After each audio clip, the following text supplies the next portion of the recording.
जितिया व्रत कथा।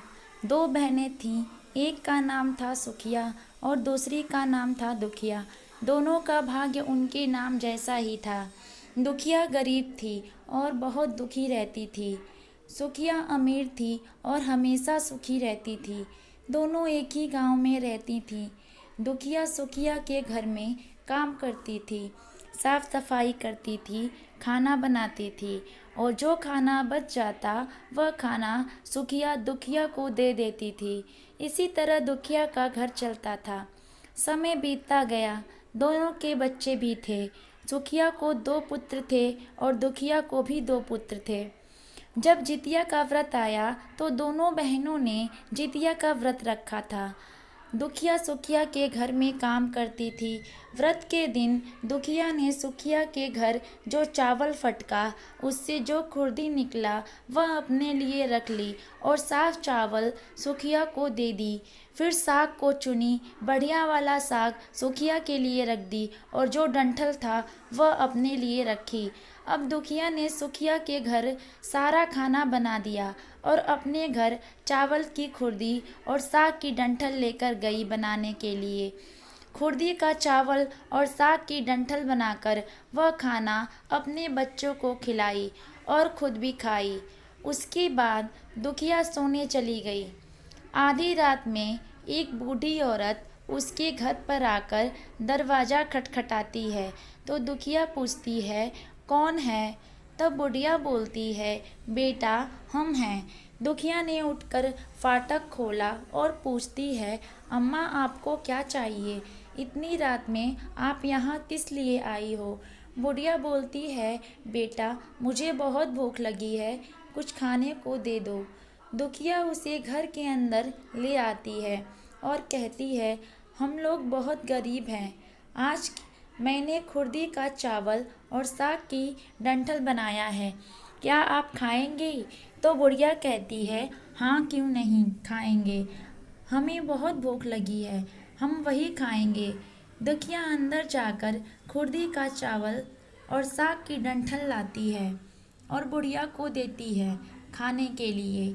बुढ़िया खाना खाने के बाद कहती है कि मुझे अच्छे से कुछ दिखाई नहीं देता, इतनी रात के अंधेरे में मैं अपने घर कैसे जाऊंगी? तो दुखिया कहती है, कोई बात नहीं, आप यहीं पर सो जाइए, सुबह अपने घर चले जाना। तो बूढ़ी औरत दुखिया के घर में ही सो जाती है।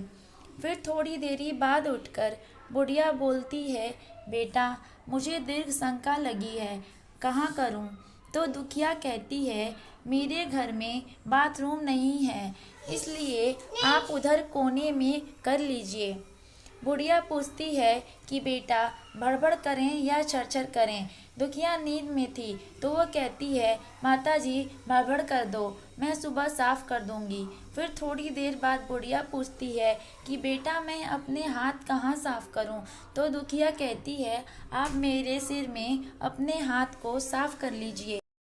जब सुबह होती है तो दुखिया को यह सब सपने के जैसे लगता है कि सोते समय मुझे कोई सपना आया होगा। वह ज़्यादा कुछ नहीं सोचती और नदी में नहाने के लिए चली जाती है। जब वह नदी में नहाती है और अपने बाल धोती है तो उसके बालों से होते हुए जो पानी बहता है वह सोने का पानी होता है। आसपास की सभी महिलाएं यह देखकर चकित हो जाती हैं और कहती हैं कि तुम्हारे बालों से तो सोने का पानी गिर रहा है, क्या बात है? फिर उसे रात की सारी बात याद आती है। वह दौड़कर अपने घर की ओर भागती है, यह सोचकर कि उसका घर दीर्घशंका से गंदा हुआ होगा, पहले उसको साफ करना होगा। जब वह अपने घर में जाती है तो देखती है कि घर के हर कोने में ढेर सारा सोना बिखरा पड़ा होता है। यह सब देखकर दुखिया बहुत खुश हो जाती है और सोचती है कि जित मान बाबा की कृपा है, यह सब जो माता का रूप धारण करके मेरे घर आए और मुझे इतना आशीर्वाद दिए। अब दुखिया अमीर हो जाती है और सुखिया के घर जाकर काम करना बंद कर देती है। दुखिया जब अपना व्रत पूरा करती है तो अपने पुत्र से कहती है कि जाओ मौसी के घर से तराजू लेकर आओ, यह नापने के लिए कि यह सोना कितना है। बच्चा बहुत खुशी से सुखिया मौसी के घर जाता है और तराजू मांगता है। तो सुखिया पूछती है कि तराजू पर क्या नापना है। तो बच्चा बोलता है, मेरे घर में बहुत ढेर सारा सोना है, उसी को मम्मी नापेगी। सुखिया कहती है, खाने के लिए तुम्हारे पास कुछ भी नहीं है और सोना नापोगे, मुझसे झूठ कहते हो। तो बच्चा कहता है, नहीं, मैं झूठ नहीं बोल रहा हूँ। सुखिया सोचती है, जब तराजू मांगा है तो कुछ न कुछ तो ज़रूर नापना होगा, इसलिए वह तराजू के पीछे गोंद लगा देती है ताकि जो भी नपेगा वह थोड़ा सा इसमें चिपक जाएगा। दुखिया जब तराजू पर सोना नापती है तो कुछ सोने का टुकड़ा उस गोंद में चिपक जाता है।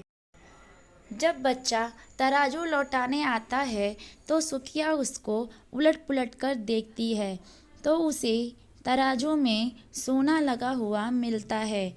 सुखिया सोचती है, उसके घर में ज़रूर कहीं से सोना आया होगा, इसीलिए वह कई दिन से काम पर भी नहीं आ रही है।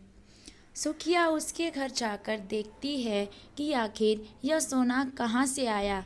जब सुखिया दुखिया के पास जाकर पूछती है कि तुम्हारे पास इतना सोना कहाँ से आया कि तुम तराजू मंगाई नापने के लिए, तो दुखिया उस रात की सारी कहानी अपनी बहन सुखिया को बताती है। दुखिया का मन एकदम सच्चा था, इसलिए वह सब कुछ बता दी। लेकिन सुखिया के मन में लालच आने लगा कि दुखिया के पास हमसे भी ज़्यादा धन आ गया। अब अगले जितिया में मैं भी खुर्दी का चावल और साग की डंठल बनाऊंगी। फिर अगले साल जितिया का व्रत दोनों बहनों ने रखा। सुखिया के पास हर तरह का सुख था और धन भी था, फिर भी वह जितिया के दिन चावल फटक कर साफ चावल फेंक दी और खुर्दी अपने पास रख ली। साग को तोड़कर पत्तियां फेंक दी और डंठल अपने पास रख ली और वही बनाई। खा पीकर पूजा पाठ करके सोने चली गई।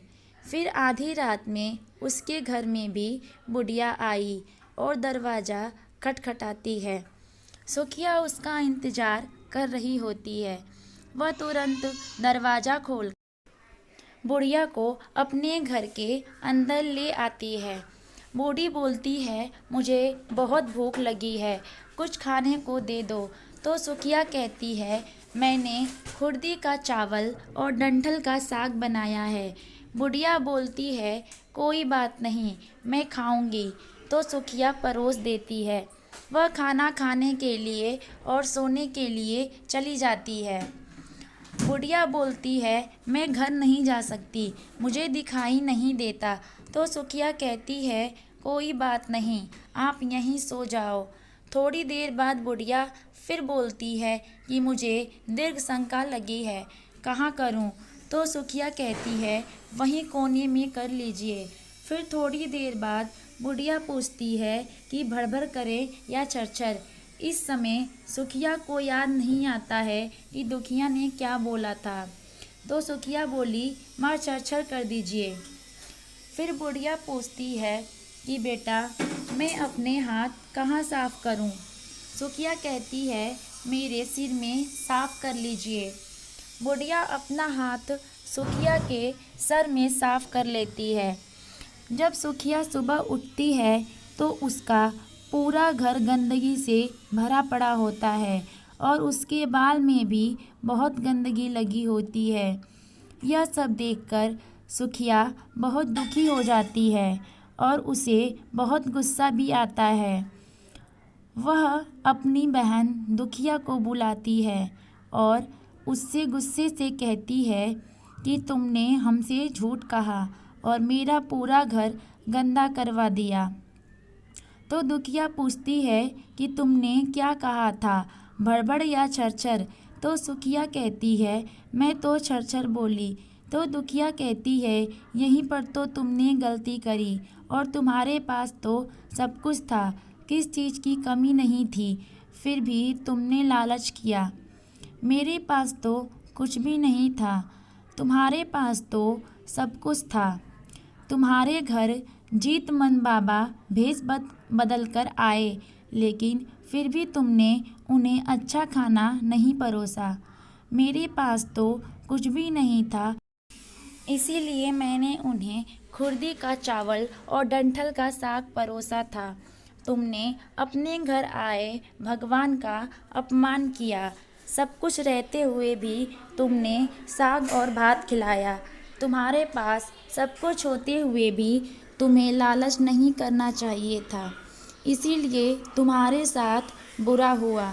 दोस्तों, आपको ये कथा कैसी लगी कृपया कमेंट करके ज़रूर बताएं। वीडियो पसंद आया हो तो लाइक करें और ऐसी ही और भी बहुत सारी कथाओं को सुनने के लिए चैनल को सब्सक्राइब ज़रूर करें।